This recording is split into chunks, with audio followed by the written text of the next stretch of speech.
Salut, c'est François Aboué sur Rétro-Passion Automobile et aujourd'hui on va parler Alfa Romeo et des deux berlines 2000 et 2600 qui sont un peu le trèfle mal aimé.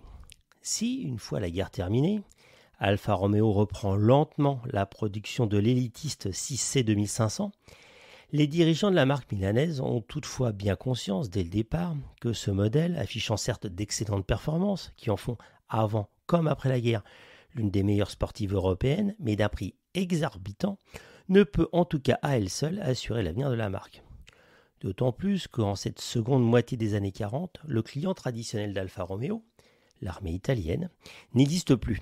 En tout cas, n'est plus guère en mesure de commander quoi que ce soit. Et surtout pas des moteurs d'avion comme du temps du régime de Mussolini. Pour assurer le pain quotidien aux ouvriers, l'entreprise en est même réduite à fabriquer des gazières. Dernière Alfa Romeo vendue en châssis nu, la 6C 2500 quitte discrètement la scène en 1951. Au même moment, un nouveau modèle entre en scène, l'Alfa Romeo 1900, qui marque la naissance d'une nouvelle génération de modèles et le début d'une nouvelle ère pour la firme milanaise. Celle du passage de la construction artisanale à la production en série. Née de la volonté du nouveau directeur, Pasquale Gallo, et étudiée en grande partie grâce au subside du plan Marshall, cette berline moyenne à caractère familial, si elle ne peut pas pour autant être qualifiée de voiture populaire, est en tout cas bien plus accessible que la 6C 2500 et va contribuer à amener vers Alfa Romeo de nouveaux acheteurs qui jusqu'à là, que ce soit par goût ou un certain manque de moyens, n'ont jamais franchi la porte d'un agent de la marque. Si la 1900 marque donc pour le constructeur une véritable révolution culturelle, elle n'en oublie ni ne renie pas pour autant ses racines ni le passé, aussi long que glorieux, de la marque en compétition. Sous le capot de cette superbe berline, dont les lignes sont dues à Ivo Colucci, on trouve en effet un brillant 4 cylindres à double arbre-à-cam en tête, dû à Giuseppe Busso, l'homme qui a créé le Busso plus tard, et entièrement réalisé en alliage léger.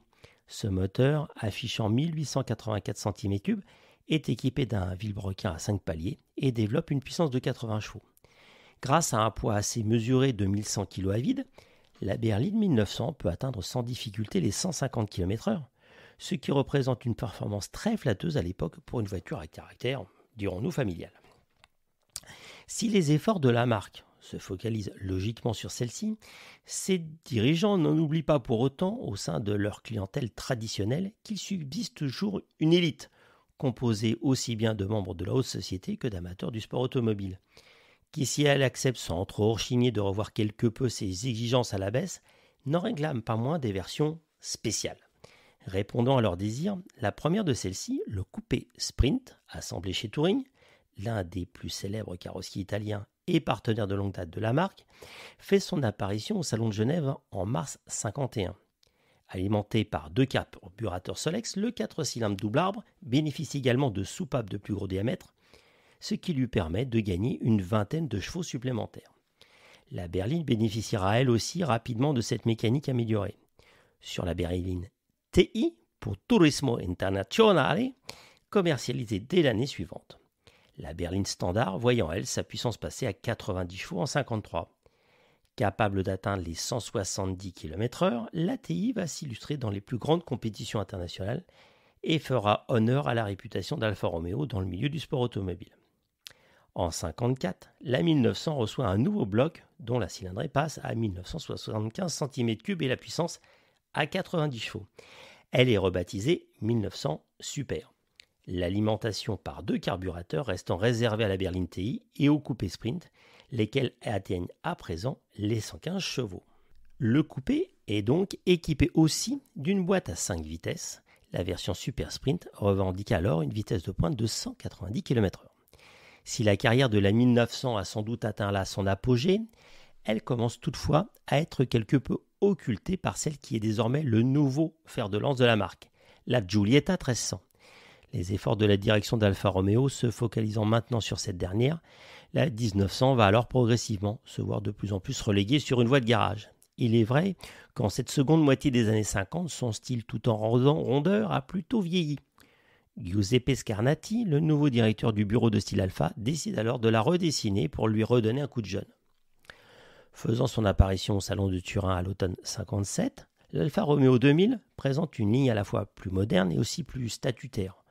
En plus d'une carrosserie entièrement remodelée, elle bénéficie également de voies élargies, ce qui procure davantage d'espace aux passagers à l'arrière. Les suspensions, elles, sont pratiquement inchangées par rapport à celles de sa devancière. La 2000 conservant ainsi un dispositif classique, composé de triangles transversaux à l'avant et un essieu rigide à l'arrière, tous deux guidés par des ressorts hélicoïdaux. La direction, elle aussi, ne verse pas dans le modernisme radical, avec son système à vis oblique, tout comme les freins à tambour sur les 4 roues. Succombant, comme un certain nombre de modèles européens de l'époque à la mode en vigueur sur les voitures américaines, la nouvelle berline Alfa arbore une décoration plutôt chargée avec de nombreuses moulures chromées qui ornent notamment la proue ainsi que le pavillon et les flancs. En plus de cela, la volonté de conserver la calandre traditionnelle propre à la marque a imposé le montage d'un capot moteur plongeant aux formes torturées. Voyant sa puissance limitée à 105 chevaux, le bloc de 1975 cm3, même secondé par une boîte de vitesse à 5 rapports, a plutôt fort à faire pour mouvoir dignement cette berline qui affiche tout de même 1340 kg sur la balance et peine à dépasser les 160 km/h. On comprend dès lors que ceux qui avaient auparavant conduit les 1900 Ti et Super Sprint restent sur leur faim. Il n'est d'ailleurs pas étonnant que la berline 2000 n'ait séduit qu'un peu plus de 2800 acheteurs jusqu'à son retrait en 1962. Ayant pris conscience que sur le plan des performances, la berline 2000 souffrait de la comparaison face à la concurrence, tant nationale qu'étrangère, la direction d'Alfa décide en 1962 de corriger le tir et dévoile au Salon de Genève la Berlina 2600. Les ingénieurs d'Alfa Romeo n'ont pas fait dans la demi-mesure, la voiture passant désormais de 4 à 6 cylindres. Sous le capot se trouve en effet à présent un 6 cylindres en ligne de 2584 cm3, doté d'un vilebrequin à 7 paliers, alimenté par 2 carburateurs Solex et toujours d'une distribution à double arbre à cam. Développant une puissance de 130 chevaux, le modèle haut de gamme du constructeur milanais apparaît désormais mieux armé pour affronter sa principale rivale, la Lancia Flaminia de Litt 8. Si la carrosserie reprend les grandes lignes de sa devancière, elle est à la fois plus anguleuse et d'un style encore plus statutaire, une impression renforcée par la face avant plus massive et d'un style encore plus baroque. Par rapport à celle de la 2000, la proue de la 2600 se reconnaît à ces 2 grilles rectangulaires qui encadrent la calandre traditionnelle en forme de blason, caractéristique des Alfa, dans lequel est intégré 2 projecteurs additionnels. La partie arrière de son côté perd l'extrémité saillante de ses ailes et est équipée à présent de feux arrière verticaux de forme rectangulaire. Le couvercle de malle, à l'image de la partie avant, affiche lui aussi un air tout aussi massif avec ses formes taillées à la serpe. Par contre, la 2600 a conservé de sa devancière ses nombreux enjoliveurs chromés et la décoration latérale, toujours aussi chargée, qui n'allège vraiment pas l'ensemble. D'autant plus qu'avec sa ceinture de caisse assez haute, la 2600 trahit bien là aussi qu'elle a été conçue dans les années 50. Affichant ainsi un air très guindé, la Berlina 2600 n'est pas sans évoquer par certains côtés une berline Giulia, en plus grand et plus baroque. Cette dernière, considérée par beaucoup comme le chef-d'œuvre de Giuseppe Scarnati, présente toutefois des proportions mieux maîtrisées qui, sur le plan esthétique, font paraître les lignes de la grande sœur assez brouillonnes. Contrairement à la 1900, la 2600 ne revendique, elle, aucune prétention sportive. La puissance de son moteur 6 cylindres lui permet néanmoins d'atteindre les 175 km/h tout en préservant le confort et l'agrément de ses occupants.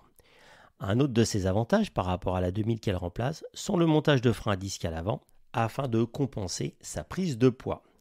Si la berline 2000 ne rencontrera guère son public sur le marché européen, elle aura toutefois plus de chance en Amérique du Sud, en particulier sur le marché brésilien, où elle réussira à trouver un second souffle. À partir de 1961, elle y sera construite par la société FNM, qui en a acquis la licence dans l'usine que celle-ci possède à Xerém, près de Rio de Janeiro. 5 ans plus tard, en 1966, la gamme brésilienne s'agrandit avec l'apparition d'une version sportive, la 2000 TIMB, dont la mécanique sera poussée jusqu'à 160 chevaux, qui vient épauler le modèle standard. Lorsqu'en 1968, le constructeur milanais prend le contrôle de l'usine, la FNM 2000 est remplacée par la FNM 2150. Si la carrosserie a été redessinée, sous son capot, on retrouve toujours une mécanique à 4 cylindres. Elle y sera produite jusqu'en 1974 avant de céder sa place à l'Alfa Romeo 2300. En 1968, la Berlina 2600 quitte discrètement la scène, En 6 années de production, seuls 2038 exemplaires sont sortis de chaîne. Si les modèles du constructeur d'Arese se sont quelque peu démocratisés depuis le lancement de la 1900, on ne peut pas pour autant vraiment dire qu'elles soient proposées à des prix très démocratiques, surtout sur les marchés étrangers. En 65, une Alfa 2600 Berlina est ainsi affichée 28 950 francs sur le marché français contre 18 000 francs pour une Giulia GT. La principale concurrente de l'Alfa 2600, la Lancia Flaminia, est, il est vrai, encore plus chère avec un prix de 32 000 francs. En comparaison, la plus grande berline de la gamme Fiat de l'époque, la 2300, ne coûte que 16 000, quasiment la moitié. La Citroën DS 19 Palace, elle aussi, est aux alentours de 16 000 euros. Et pour avoir des prix comparables, aux alentours de 30 000 francs, il faut aller regarder en Allemagne du côté d'une Mercedes 250 S, en Angleterre avec une Jaguar Mark III ou une Type S. Si, sur bien des points, la 2600 aura réussi là où la 2000 avait échoué, elle ne mènera pourtant qu'une carrière en demi-teinte. Le service commercial comme le réseau de vente de la marque ne faisant en effet guère d'efforts pour la promouvoir, celle-ci concentrant bientôt les efforts sur celle de la Giulia. Ainsi, marginalisée quasiment dès le début de sa carrière, la Berlina 2600 n'évoluera guère. Sur le plan technique, la seule vraie modification notable est le montage de 4 freins à disque en 63. Sur le plan esthétique, en 65, elle perdra une grande partie de ses baguettes chromées sur les flancs, ce qui aura l'avantage de lui conférer une allure plus sobre. En plus d'être délaissée de la part de la direction d'Alfa Romeo, la 2600 peine également à rivaliser avec les nouvelles références de la catégorie, au premier rang desquelles figure la Mercedes 250 S, à la fois plus grande et plus performante.